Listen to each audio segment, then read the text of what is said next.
Ce collectif de chercheurs en lien avec le CHU et l'Université de Nantes s'est mobilisé dès les premiers jours du confinement pour mettre au point cet appareil respiratoire simplifié exclusivement dédié au traitement du Covid-19. Un collectif qui a également tenu à ce que les plans de cet appareil soient en accès libre sur Internet afin que tous les projets similaires puissent bénéficier des avancées de ces chercheurs. Alors parti de Nantes, ce projet a pris forme dans la région Auvergne-Rhône-Alpes, ici même au laboratoire Leti du CEA de Grenoble, le commissariat à l'énergie atomique.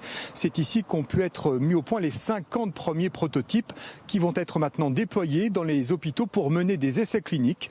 C'est un pari un peu fou qui a pu être tenu dans un délai record grâce à une mobilisation incroyable. C'est ce que nous ont rappelé et ce qu'ont souligné tous les concepteurs de ce projet. C'est plus qu'une formidable aventure, c'est une histoire humaine. C'est avant tout une histoire humaine. C'est que des volontaires qui l'ont fait. C'est des gens qui ont vibré. C'est des gens qui ont mis leur boulot ou leur famille en parenthèse pendant une semaine, 2 semaines, 3 semaines pour venir nous aider. C'était de rendre tout ça cohérent, de rendre tout ça avec de l'enthousiasme et du drive pour tenir des délais absolument incroyables. Normalement, il aurait fallu 3 à 5 ans pour développer ce concept.